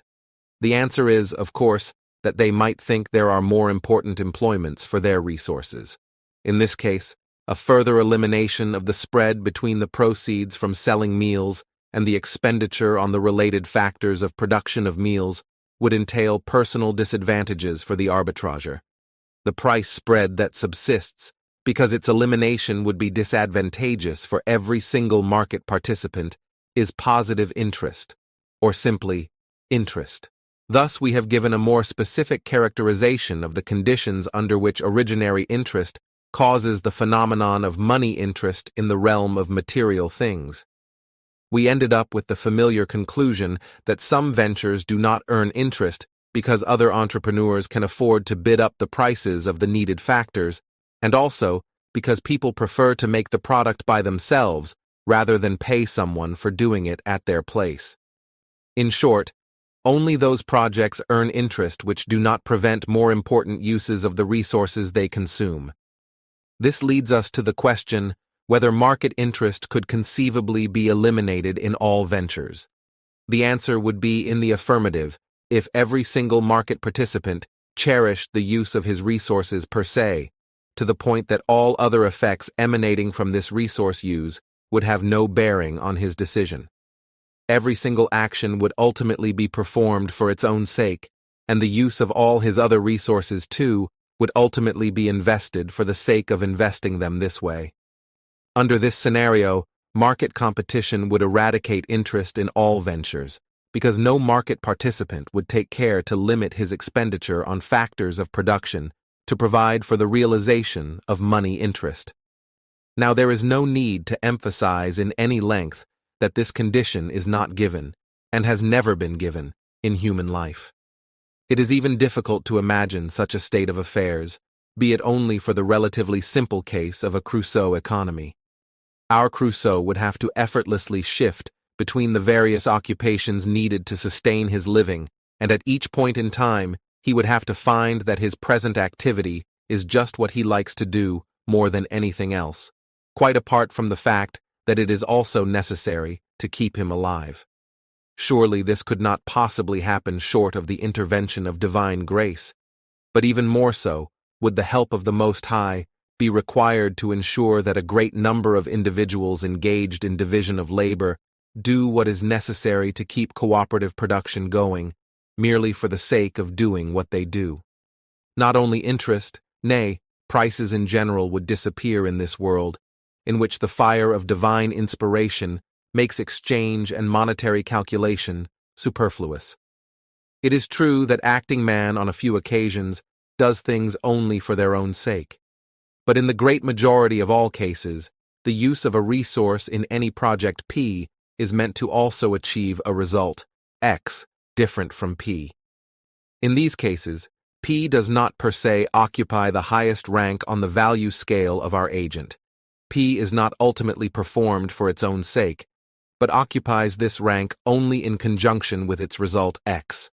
And this very fact implies a trade-off between P and X. Acting man will at some point, for example, when he discovers that X can be achieved by a sufficiently low resource input in an alternative project A, choose to pursue A rather than P, which means nothing else than that he chooses A because it earns him interest. In short, the conditions for the emergence of money interest are as universal as originary interest itself. As soon as man not merely acts, but labors, his actions are determined by originary interest and are therefore likely to bring about money interest in certain types of production within the division of labor. Money interest is that component of observable spreads between selling receipts and cost expenditure that cannot be eradicated without entailing personal disadvantages for those who undertake this eradication. It comes into being as a consequence of the trade-off implied in the relative values of definite marginal quantities of means and ends in competing investment projects. And it springs only from the values of means and ends in competing projects, not from those marginal quantities per se or from any other physical constraint. We could say in modification of Rothbard's dictum that it is relative values, and relative values alone, here in the form of originary interest, that determine the market result. The explanation does not lie in some sort of mutually determining process. And let us also emphasize again that relative values, as manifested in the values of means and ends in competing projects, account for the entire spectrum of conceivable money investments. They explain the positive money interest realized in entrepreneurial ventures as well as the negative money interest resulting from philanthropic undertakings. And they also explain, in broad outline at least, why and when positive money interest emerges and disappears. 3.5. Understanding price spreads in the real world. Our analysis confirms the common sense notion that neither interest nor any particular interest rate is somehow inherent in any given venture. Both can vary, and both can vanish altogether as a consequence of changes in the perceived relative values of ends and means in alternative investment projects. A 10% interest rate obtained by making steel product X, for example, does not mean that 110 ounces of gold obtained through the future sale of X are inherently more valuable than the 100 ounces paid now for the corresponding factors of production. And neither does it mean that all current investments yield in fact a 10% return. What it means is that there are here and now no men ready to invest 100 ounces into the production of X unless the yield is at least 110 ounces. The combined originary interests of the market participant do not allow for any arbitrage that would eradicate the minimum return of 10% on the production of X. The interpretation of concrete real-world phenomena is, of course, more complicated than this example suggests.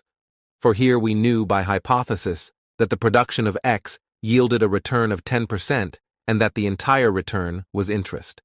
But in any real-world identification of an interest component in the observed return on an observed investment project, it would not be sufficient to just look at the observed selling proceeds and to contrast them with the related cost expenditure. These data do not per se reveal which part of the price spread, if any, is interest, and which, if any, is profit. Rather, adequate understanding of any real-world case requires that one take into account the relative values of end and means of all alternative projects as they present themselves to each individual market participant. It goes without saying that this is a very tricky task, but it is the only way to understand why, in the case of X, no market participant is willing to invest his money for less. We here encounter the limits of the praxeological or theoretical analysis of interest.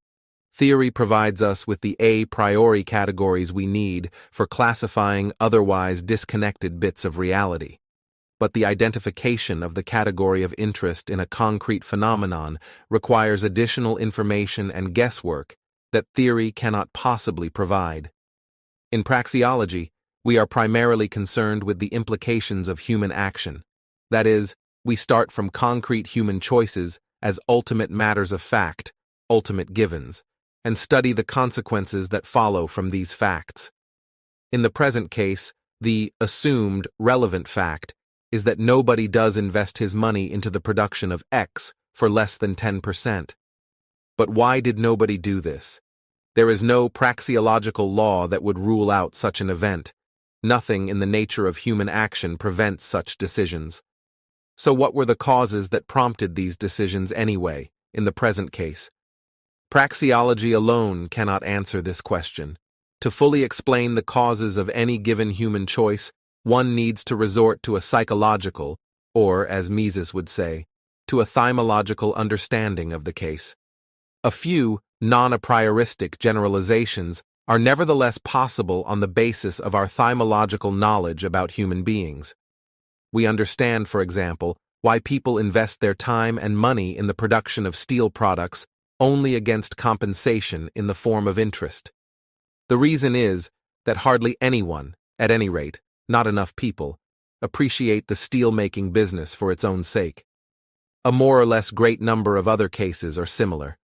Acting man typically invests in the production of transistor radios, tires, carpets, etc., only if he can expect to gain money interest, because he would not pursue these projects for their own sake. By contrast, people do invest time and money in certain other production processes without requiring compensation through interest if they cherish these productions for their own sake. This is, for example, the case when resources are invested in the embellishment of one's garden or one's house, or in a private tennis club, or in a private theater. Investments in these projects are compensated through interest payments only to the extent that it is necessary to attract outside investors, that is, persons who have no personal stake in the project. 4. Interest rates. 4.1 Interest ratios and interest rates. So far, we have seen what originary interest is, the value spread between means and ends, that it exists in all those cases of human action in which means and ends are materially distinguishable, and that, through the actions of capitalistic firms, it generates under certain conditions the phenomenon of money interest. It is only in the case of money interest that originary interest has a visible counterpart in the material realm. The ends here are physically more numerous than the corresponding means. And it is only in this case that one can calculate a money interest rate, that is, a percentage ratio between the proceeds from selling a product and the expenditure on the corresponding factors of production. Now we have to deal with the question of how human choice determines interest rates in a given physical context, which in turn is determined by certain purely physical laws. It's expedient to approach this problem by first discussing the more fundamental problem of interest ratio determination in non-monetary economies. Only in the case of money interest is the ratio between means and ends a percentage or rate, whereas in all other cases it is just a ratio between heterogeneous means and ends. Both interest ratios and interest rates are ratios between quantities that result from human choice in a world determined by the laws of production. These laws involve certain quantitative relationships between products and factors of production, and acting man picks those combinations of physical input and physical output that he seeks to realize. We will therefore first take a look at the quantitative relationships between means and ends that result from the laws of production, and which exist as laws of potential reality, independent of human imagination and human choice. Then we will argue that human choice demonstrates the interest ratios necessary for the realization of any production alternative, and we will also briefly examine how interest ratios are modified under the impact of market exchange. Third, and finally, we will study how originary interest affects the choice between different production projects in monetary economies. In particular, we will examine how these choices affect the relationship between money proceeds from selling a product and money expenditure on the corresponding factors of production. In other words, how they will affect the interest rate. 4.2 Laws of Production, Means of Sustenance, Savings, and Physical Productivity. Human choice is no free-floating, purely spiritual event, detached from all earthly things. It is always a choice about how to use the things that the choosing person controls. In other words, it is always a choice about how to use one's property. Whether we choose to ponder questions of interest theory, to take a walk in the park, or to buy bread, we always make a decision about how to use various parts of our property, brains, body, money, etc. From the point of view of production, the means of sustenance, or consumer's goods, are particularly important parts of our property. The fundamental and simple fact is that there can be no human action without the consumption of means of sustenance. In a narrow sense, this refers to consumption of food to sustain the organic functioning of our limbs and brains. In a somewhat wider sense, it refers to the consumption of clothing, housing, and many other forms of protection for our bodies. As consumption of these goods must precede human action, they have to be available before action becomes possible. This is most obviously so in the case of the newborn, who has virtually no control of his body and needs parents or other people to provide him with food and shelter. But even in the case of an adult, action is possible only if the person can live on previously accumulated means of sustenance that are not yet exhausted, savings, for example, on the food in his stomach that gives him the energy to engage in his present activities. In short, any single instance of human action, not just long-term production processes, is possible only through savings. The quantity of one's saved means of sustenance determines the extent to which it is possible to engage in long-term production processes. This possibility is important because longer production processes, by the very fact that they are longer, can be physically more productive than production processes of a shorter duration. The longer one can live on previously accumulated means of sustenance, the more natural forces one can turn into capital goods, which make the production of further means of sustenance ever more abundant.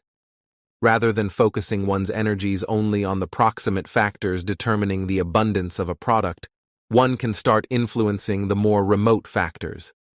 In a great passage from his Principles, Carl Menger explained the relationship between production time and physical productivity.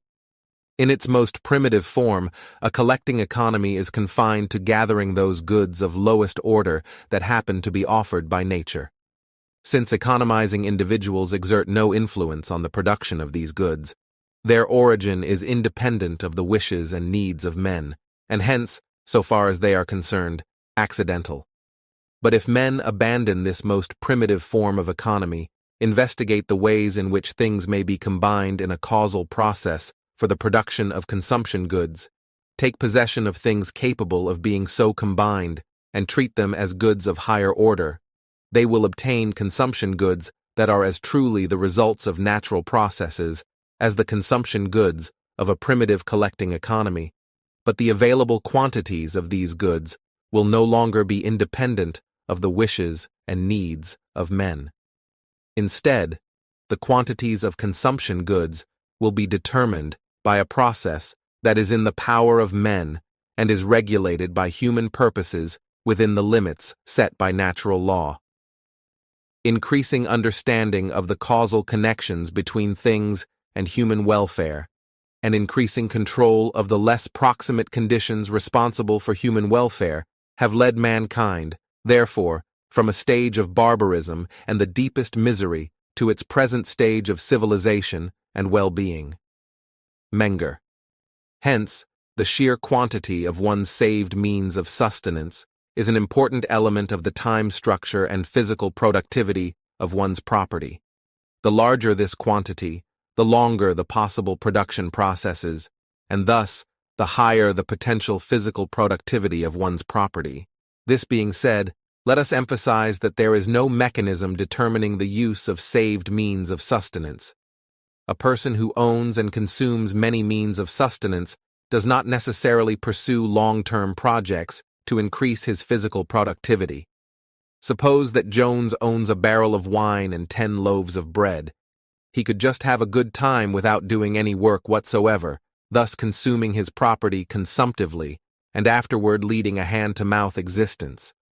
Things would be different if he decided to use the energy he derives from his meals to make an axe, a net, or other higher-order goods necessary for an increase in physical productivity. In this case, he consumes his foodstuff productively. That is, his consumption is also instrumental in bringing about a bigger supply of his means of sustenance in the future. In short, while the quantity and physical characteristics of one's means of sustenance determine the physical limits of one's productive ventures or one's production possibility frontier, human choice alone determines whether and to what extent a person engages in some sort of production at all. 4.3. Demonstrated interest ratios in Crusoe economies. Each choice alternative involves a particular combination of ends and means. Thus, each choice alternative also goes hand in hand with a particular ratio of ends and means. By making his decision in favor of one of these alternatives, acting man demonstrates the interest ratio necessary to attract him into this venture. We will call this ratio the personal interest ratio of this man. Let us, however, emphasize again that an interest ratio can only be demonstrated to the extent that means and ends do not coincide in the same physical object. Only to the extent that man pursues some goal different from his action itself is this action laborious, and thus originary interest comes into play. If there is complete coincidence of the ends and means of an action, there cannot even potentially be a choice between ends and means, and thus this action neither contains originary interest, nor does it bring about an interest ratio in the realm of physical things. In the extreme opposite case, ends and means are manifested in completely separate objects. Here, originary interest comes into play, and there is also an interest ratio. Many real-world cases feature some intermediate combination of these two cases. For example, taking a bath can be pleasant quite apart from the fact that it makes us clean, playing theater can be fun, quite apart from entertaining an audience, hunting can be satisfying quite apart from providing us with food. Man labors only if the expected ratio between input and output is high enough for him. When he chooses means and ends, he thereby demonstrates the interest ratio necessary to attract him into an activity that he would not otherwise have chosen. The higher the output of an action in purely quantitative terms, the higher, of course, the ratio between input and output in all cases in which marginal physical productivity is positive. Acting man can to some extent steer this ratio through his savings investment decisions. Here, the above-mentioned relationship between savings, length of production, and physical productivity comes into play. But this physical relationship only has indirect bearing on the determination of interest ratios. No level of output, and accordingly, no ratio between input and output, is per se high enough to prompt a human being to perform the action that leads to this output. Rather, it is human choice alone that defines how much physical output of an action A is necessary to compensate the acting person for being deprived of the benefits of an alternative action, B, that is per se more desirable than A. In other words, the acting person demonstrates through his actual choice the height of the interest ratio necessary to attract him to this action. The more he prefers pursuing projects for their own sake, the higher is the output, and thus the interest ratio, of other projects necessary to incite him to abandon his favorite activity. The less he prefers doing things for their own sake, the smaller is the output and the interest ratio of other projects necessary to incite him to abandon his favorite activity. In the context of time-consuming production processes, the preference for activities one enjoys doing for their own sake is a preference for partial gratification in the present as compared to a gratification that lies only in the future. The mere fact that a man engages in some long-term project does not presuppose a low interest ratio. It might just be the case that he very much prefers this project for its own sake, in which case the interest ratios necessary to attract him into other projects would be relatively high too. For analogous reasons, short-term orientation in production does not necessarily go in hand with high interest ratios. We might say, however, that consumption without ensuing productive effort reflects higher interest ratios than consumption to sustain productive efforts. When Jones eats and drinks for the sake of eating and drinking, he demonstrates, through his very action, that his consumption is entirely focused on itself rather than also oriented toward other goals. By contrast, when he eats and drinks in order to work, he demonstrates that his consumption is also oriented toward other goals rather than only toward partying. 4.4. Demonstrated interest ratios in barter economies. Human choice thus determines how many and which kinds of capital goods acting man tries to produce, and it thereby determines the entire structure of production. Even though we have so far only considered the case of a Crusoe economy, cursory reflection shows that things are not fundamentally different in a barter setting. The main difference is that in the latter case, production is mediated through exchange. This modifies the determination of interest ratios in two important respects. First, the relationships between means and ends are no longer exclusively determined by the physical laws of production, but also by the barter exchange ratios, which spring from choice. Second, these exchange ratios are subject to the law of decreasing marginal value. It follows, in particular, that higher quantities of product will not lead to a proportional increase of selling proceeds, but to an underproportional increase. But we can discuss the necessary details in the context that interests us most, the case of a monetary economy. Whereas the interest ratios that we find in Crusoe and barter economies are heterogeneous magnitudes, interest rates have a common unit. They are percentages. All investment projects, whether they are already implemented or merely considered, are therefore comparable. A monetary economy is no mere juxtaposition of heterogeneous plans and actions. It is a true division of labor, integrated through monetary calculation. But even in the great social fabric of the capitalist economy, it is ultimately individuals who determine interest rates and the structure of production. Individual choice demonstrates the interest rate necessary to attract the individual to the pursuit of a given project. And by the same token, individuals select the firms and projects that make it from planning to implementation. In what follows, we will give a somewhat schematic outline of how individual choice determines the money pricing process and thus interest rates. To make the illustration of this process as simple or possible, we will assume that the market participants do not appreciate their productive efforts per se, but only the marketable results of these efforts. In other words, we shall assume that the praxeological difference between ends and means is fully reflected in a physical separateness of ends and means.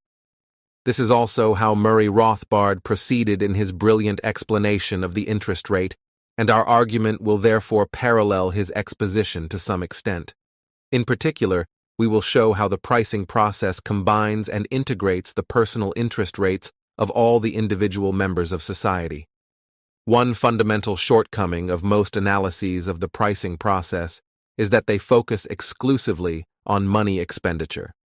Under the nefarious influence of Lord Keynes and his disciples, the great majority of economists have neglected to study the impact of money acquisition. But the fact is that market participants determine money prices not only by using money that they already own, but also by acquiring money that they do not yet own. Accordingly, we have to take a look at how using and acquiring money reflects originary interest and determines interest rates. A market participant can use his money fundamentally in 5 ways. He can spend it on factors of production, on labor, land, and capital goods, case 1. Spend it on consumers' goods, case 2. Keep it in his cash balance, case 3. Destroy the money, case 4. Or give it to someone else, case 5. All other uses are variants of one of these 5. For example, keeping one's money in a bank deposit is a variant of case 3, and buying a stock paper is a variant of case 2.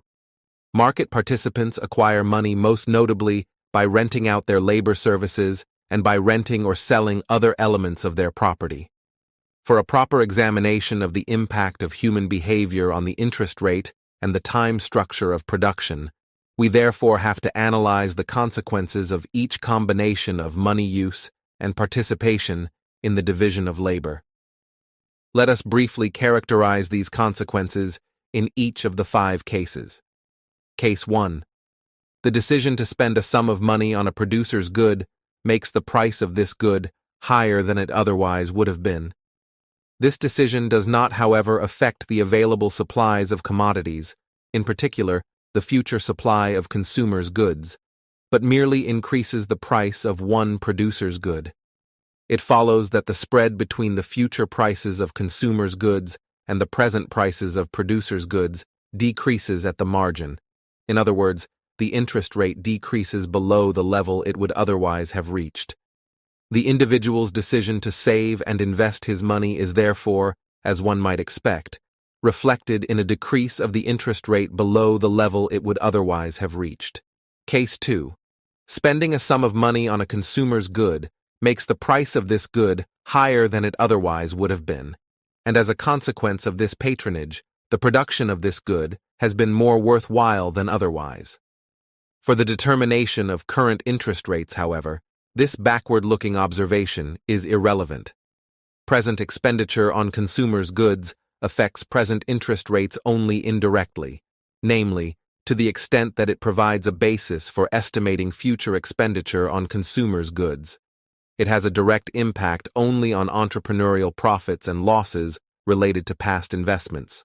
If present expenditure on a consumer's good is higher than had been anticipated in the past, its producers will make a profit, or more profit than they expected. If it is lower than anticipated, the producers will incur a loss, or in any case, have a smaller profit than they expected. What determines current interest rates is the way the consumer's good is used. If it were used consumptively, that is, if it is not used to sustain the decision-maker in a process of production for the market, then current wage rates would be higher, and current production lower than otherwise would have been the case. As a consequence, the future output of consumers' goods and the corresponding selling proceeds will also be lower than otherwise. Now we must stress the fact that the future decrease of selling proceeds will be over-proportional as compared to the present decrease of cost expenditure on wages. This is because capitalist entrepreneurs make only investments that are likely to yield money interest. It follows that any decrease of production involves lower cost expenditure in the present and even lower selling proceeds in the future. A purely consumptive use of the purchased consumer's goodwill therefore make the spread between selling proceeds and cost expenditure higher than it otherwise would have been. In other words, the interest rate will increase above the level it would otherwise have reached. This is exactly what one would intuitively expect to follow from a purely consumptive use of consumers' goods. For what such a purely consumptive use demonstrates is that the end to be attained through labor, the wage, is not important enough to determine the person in question to work. The interest rate, money wage divided by expenditure on means of sustenance, is not high enough to incite this laborer-entrepreneur to sell his services on the market. And this high personal interest rate increases, as we have seen, the market interest rates of all entrepreneurial ventures. By contrast, in case the consumer's good is used productively to sustain the decision-maker in producing for the market, current wage expenditure will be higher, current production higher, and future output higher too. And thus, for reasons analogous to the ones we mentioned above, future selling proceeds will increase even more than present factor expenditure. Thus the interest rate decreases, and we get the expected result.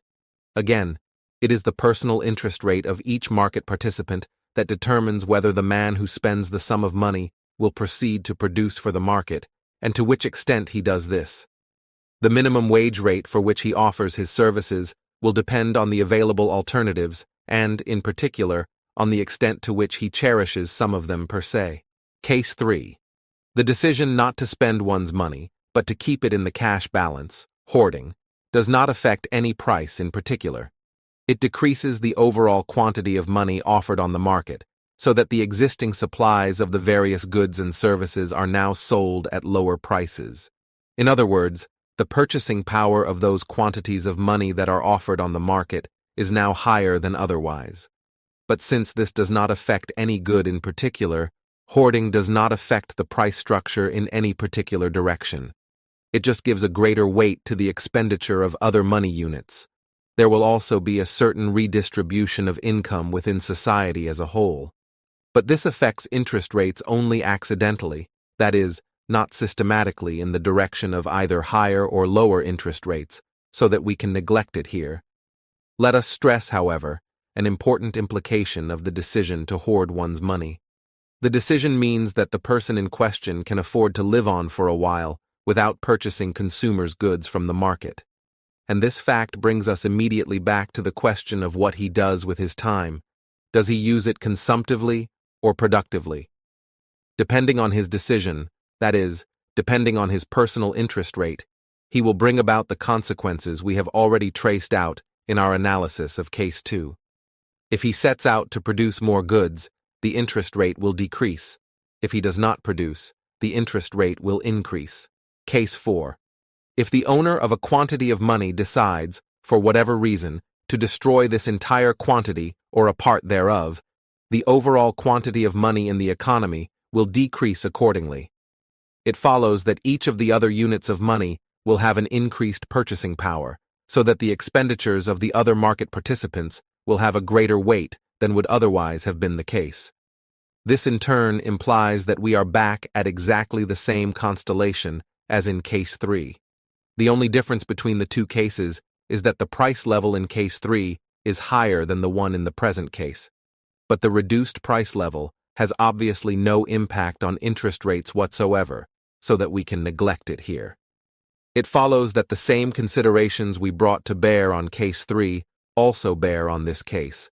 Again, the interest rate is determined by the degree to which our decision-maker takes action to provide for future consumption, that is, by his personal interest rate. Case 5. The decision to give one's money to someone else is tantamount to a voluntary redistribution of income within society. The new owner is likely to spend the money on other goods and services than the ones the original owner would have bought.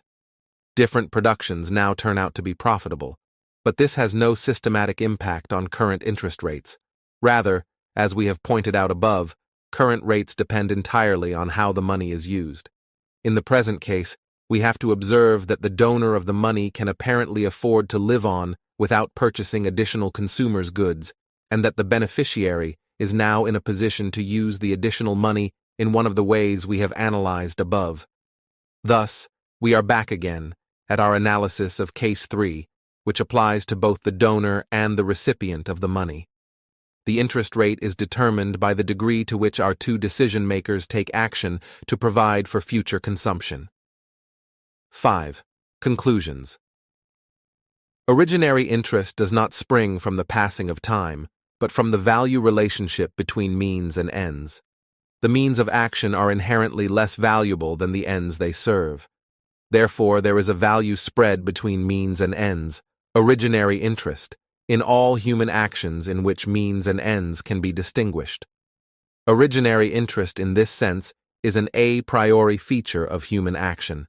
It must be distinguished from the phenomena it generates in the realm of material things, in particular, money interest and the interest rate, which lead a somewhat more contingent existence.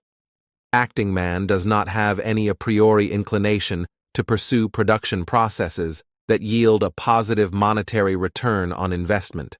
And even in those cases in which a man acts with this purpose in mind, he does not necessarily achieve his goal. He succeeds only when the combined effect of the originary interests of all other market participants prevents the yield of his project from being arbitraged away. In these cases, his originary interest causes a positive spread between the money proceeds from selling his product and the money expenditure on the related factors of production. This spread is money interest. It cannot be eradicated through competition without entailing disadvantages for the very entrepreneurs doing the eradication, in distinct contrast to entrepreneurial profit. the eradication of which is beneficial to the arbitrager. Originary interest determines how each market participant chooses between production alternatives of different length and physical productivity. The combined originary interests of all market participants determine the time structure of production of the entire economy, as well as interest rates. The references associated with this transcription can be found in the original journal article, which is currently available on the website of the Mises Institute. This transcription was produced with permission from both the publisher and the original author by Magnus Hansen Heine. If you appreciate or enjoyed this work, then please consider subscribing to this channel.